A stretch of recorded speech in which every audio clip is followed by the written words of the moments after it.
हाँ, नमस्कार दोस्तों, स्वागत है आपका एक नए वीडियो में। तो सीधे मुद्दे पे चलते हैं, हम सीधे चार्ट पे चलते हैं गोल्ड के। और देखते हैं अब क्या होने वाला है। कल बहुत अच्छा सेल ऑफ देखने को मिल रहा है फिर से गोल्ड के अंदर। हम्म, इसने तो वाकई में सबको तंग करके रखा है, क्योंकि अमूमन ये स्थिति होती है कि जब वॉर होते हैं, हमें लगता है कि यार नहीं यार, सोना चांदी एक ऐसी चीज है जो बढ़ती है, जो एक तरीके का, जो लोगों में डर होता है। तो सोना चांदी हमेशा एक सेफ हेवन माना गया है, लेकिन इस समय तो उल्टा ही हो रहा है। उल्टे मिसाइल गिर रहे हैं और ये नीचे नीचे गिरते जा रहा है। तो समझते हैं कि ऐसा क्यों हो रहा है। देखो, हो क्यों रहा है ये तो एक्सटर्नल फैक्टर्स हैं, ये चीजें तो। लेकिन टेक्निकल टर्म्स में हम समझते हैं कि ऐसा क्यों, इतना सेल ऑफ क्यों देखने को मिल रहा है। तो एक मैं अभी मंथली चार्ट पे आया हूँ गोल्ड के, तो मैं एक चीज समझाने की कोशिश करना चाह रहा हूँ। देखो, मंथली चार्ट में क्या है ना, आप ये चीज नोटिस करिए। ये है, ये कैंडल है 1 जुलाई 2025 से, मतलब 1 जुलाई 2025 से सोने के अंदर कोई भी मंथली क्लोजिंग है ना, जो वो नेगेटिव नहीं आई है। देखिए, 1, 2, 3, 4, 5, 6, 7 और 8, 8 महीनों से गोल्ड के अंदर कोई भी ऐसा मंथली कैंडल नहीं है जो नेगेटिव बना हो। अब ये वाला कैंडल जो है, जो अभी करंट मंथ का कैंडल है, ये एक ऐसा कैंडल है जो अब नेगेटिव बनने जा रहा है। हो सकता है नेगेटिव बनी जाए, हाँ, लग ही रहा है, कुछ एक हफ्ता ही रह गया है। तो ये एक कैंडल है जो 8 ट्रेडिंग सेशन, मतलब 8 महीनों के बाद एक कैंडल ऐसा बनने जा रहा है। तो हालांकि ये तो सीन था ही था कि कहीं ना कहीं एक एक करेक्शन ड्यू था, जो सोने के अंदर आना था, वो अब आता हुआ दिख रहा है। वो आता हुआ दिखता हुआ दिख रहा है कि कोई भी एक एंटिटी हो या कोई भी चीज हो, कोई भी स्क्रिप्ट हो, वो इतने ट्रेडिंग सेशन तक, 8 कैंडल अगर पॉजिटिव दे दे, तो एक कुछ उसके बाद एक नेगेटिव कैंडल आना एक जाहिर सी बात है। तो जो कि अभी देखने को मिल रहा है।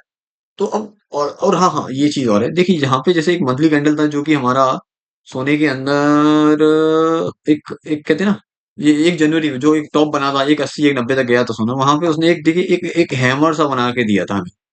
तो ये तो एक दर्शा दिया था कि हाँ बहुत मैं एक टॉप आउट कर रहा हूँ, तो हल्का सा एक शॉर्ट टर्म एक टॉप की और बढ़ रहा हूँ। एक एक एक उस तरीके के चार्ट पे, मतलब एक मंथली चार्ट के ऊपर। तो एक तरीके का अंदेशा तो दिया था उसके अंदर। बस यही मैं बताना चाह रहा था कि इतने ट्रेडिंग सेशन के बाद एक एक एक सेल ऑफ देखने को मिल रहा है, करेक्शन देखने को मिल रहा है। तो वो जो कि एक अमूमन सी बात, जाहिर सी बात है कि ऐसा हो सकता है। बाकी अब हम चलते हैं, अब क्या होने वाला है सुनने के अंदर। तो सीधे मैं वीकली चार्ट पे चलते हैं। वीकली में भी कुछ ऐसा खास नहीं है। हाँ, डेली में चलते हैं। डेली में भी एक चीज समझाने की कोशिश कर रहा हूँ। देखिए, हाँ, डेली में भी 8 ट्रेडिंग सेशन से हमें नेगेटिव कैंडल देखने को मिल रहा है। तो हो सकता है कि हमें अगले हफ्ते में थोड़ा बहुत एक सपोर्ट देखने को मिल जाए सोने के अंदर, मिल सकता है। देखिए, ये 1, 2, 3, 4, 5, 6, 7 और 8, 8 ट्रेडिंग कैंडल्स हैं। 8 दिनों से सोना सिर्फ नेगेटिव क्लोजिंग दे रहा है। तो हो सकता है कि अगले हफ्ते आपको एक थोड़ा सा सपोर्ट देखने को मिल जाए सोने के अंदर। क्योंकि आप जैसा कि आपने मंथली में भी देखा कि 8 ट्रेडिंग सेशन से वो पॉजिटिव दिखा रहा है सोने को। तो वहां पे एक सेल ऑफ देखने को मिला है, एक करेक्शन देखने को मिल रहा है, तो कि हमें अब ऑब्वियसली सोने के अंदर देखने को मिल रहा है। तो उसी प्रकार से यहाँ पे भी अब 8 कैंडल हैं, 8 कैंडल से ये नेगेटिव दिखा रहा है। तो हो सकता है एक पॉजिटिव कैंडल या एक सपोर्टनेस दिखा सके।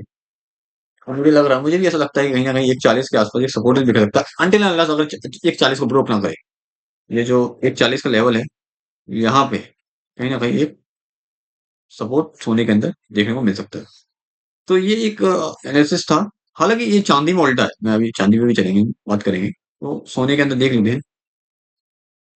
जैसे कि हमने कल ही डिस्कस किया था कि कहीं ना कहीं इस जगह सोने के अंदर एक सपोर्ट देखने को मिल रहा है। अब मैं ये नहीं कह रहा हूँ शॉर्ट टर्म ट्रेंड चेंज होने वाला है। अभी इसका कंफर्मेशन हमें पता है कब मिलेगा? जब तक सोना 148 के ऊपर नहीं निकलता। जब तक सोना 1,48,000 के ऊपर क्लोजिंग नहीं देता, तब तक अभी हमें ये कंफर्म नहीं होगा कि ये शॉर्ट टर्म ट्रेंड बन चुका है। हालांकि बनने की कोशिश कर रहा है। हो सकता है कि देखिए इस तरीके से बने, इस तरीके से ऊपर जाए और फिर एक 50 जाए, फिर 48 जाए, फिर एक 52 की तरफ जा सकता है। इस तरीके से अगर पैटर्न बनता है, तो हम कह सकते हैं हाँ, अभी सोने के अंदर एक शॉर्ट टर्म बेस बनने की लिए बढ़ेगा। तब तक के लिए हम ये नहीं कह सकते। और अगर ये इसका उल्टा भी हो सकता है, तो कि इसके नीचे जाए और फिर नीचे धड़ाम 140 के नीचे जा सकता है। तो इसका कंफर्मेशन हमें 140 के ऊपर ही मिलेगा। अगर 148 के ऊपर सोना निकलता है तो ये बिल्कुल सोचिए कि यहाँ पे एक शॉर्ट टर्म बेस थोड़ा सोने के अंदर बनाए, जो प्राइस इसको 152 से 154 के आसपास ले आने की क्षमता रखता है। तो ये एक छोटा सा एनालिसिस था सोने का। हाँ, चांदी में भी समझते हैं। चांदी में क्या लग रहा है? चांदी में जैसे मैंने डिस्कस किया था कि 230 के नीचे की क्लोजिंग मिलती है तो हमें चांदी के अंदर एक सेल ऑफ देखने को मिल सकता है, जो कि हमें गोल्ड सिल्वर रेशियो के उससे भी दिखने को मिल रहा है। हालांकि ये क्लोजिंग तो आई है, लेकिन हमें एक दो ट्रेडिंग सेशन में कंफर्मेशन देखना पड़ेगा। जैसे कि चांदी में आप देख सकते हैं कि ये inverted cup and handle pattern बना है, जिसका लेंथ, और अगर इसको भी जोड़ें तो कम से कम ये 158 से 160 170 के आसपास का लेवल दिख रहा है। हालांकि अब ये आप बोल रहे होंगे चांदी घटेगी तो सोना भी घट सकता है। बिल्कुल आपकी बात सही है कि अगर चांदी में अगर घट सकती है तो सोने में भी असर पड़ेगा, बिल्कुल पड़ेगा। लेकिन मैं एक चीज आपको दिखाना चाहता हूँ, गोल्ड सिल्वर रेशियो की ओर लेके चलता हूँ। एक मिनट। चांदी में इतना मद्दा आ जाएगा तो सोने में क्या जाएगा? इसका आंसर हमें गोल्ड सिल्वर रेशियो दे सकता है। देखिए, गोल्ड सिल्वर रेशियो में क्या हो रहा है ना, इसके हमें वीकली चार्ट पे चलते हैं अभी। 1 वीक के चार्ट पे ये आप देखिए, यहाँ पे यहाँ पे क्या है ना, ये देखिए, ये जो है ना, ये जो सपोर्ट था, तो यहाँ पे ये एक सपोर्ट था जो पहले यहाँ पे आता था। गोल्ड सिल्वर रेशियो 65-70 के आसपास आता था, तो यहाँ सपोर्ट लेके ऊपर जाता था। ये एक बार ऊपर गया, दूसरी बार ऊपर गया, लेकिन इस बार क्या हुआ, उसने जब ब्रोक किया ना, तो यही चीज आप रेजिस्टेंस बनने लगी है, जो बार बार इसको नीचे धकेल रही है, लेकिन बार बार इसको टेस्ट कर रहा है। तो जब कोई भी रेजिस्टेंस बार बार टेस्ट होता है तो वीक होता है। वो रेजिस्टेंस वीक होने लगा है, जो कि अभी रुक जाओ, इस लाइन को मैं बना देता हूँ। एक मिनट, थोड़ा सा एक मिनट, मैं यहाँ पे एक हॉरिजॉन्टल लाइन बना दे रहा हूँ। एक मिनट, हॉरिजॉन्टल लाइन हम यहाँ खड़ी कर देते हैं। ठीक है, ये हॉरिजॉन्टल लाइन हमने खड़ी कर दी। अब हम डेली चार्ट पे चलते हैं। डेली चार्ट पे क्या हो रहा है ना, ये देखिए, डेली चार्ट पे देखिए, जो रेजिस्टेंस पॉइंट है ये इसको टेस्ट करता है, फिर दूसरी बार टेस्ट करता है, फिर तीसरी बार टेस्ट करता है, फिर चौथी बार टेस्ट करता है। तो कहीं ना कहीं ये इसको बार बार टेस्ट कर रहा है, तो ये जो रेजिस्टेंस है ये कमजोर होता हुआ देखने को मिल रहा है। और अगर ये रेजिस्टेंस कमजोर हुआ और कहीं ना कहीं 70 के आसपास जाता है, तो ये रेशियो भी 80 के आसपास जाने की क्षमता रखता है। तो अगर ये रेशियो 80 के आसपास जाएगा, इसका मतलब ये है कि चांदी ज्यादा घटेगी और सोना कम घटेगा। ये सोना रुका रहेगा और चांदी घटती रहेगी।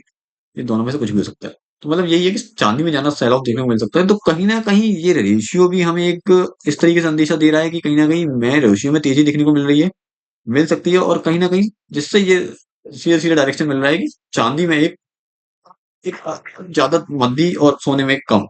मतलब यही ना कि चांदी ज्यादा घट सकती है कंपेरिजन टू सोने के। तो ये एक छोटा सा एनालिसिस था सोना और चांदी का मेरा। आशा करता हूँ आपको पसंद आया हो। इसी के साथ मैं इस वीडियो को अंत करता हूँ और मिलते हैं अगले वीडियो में। तब तक के लिए धन्यवाद।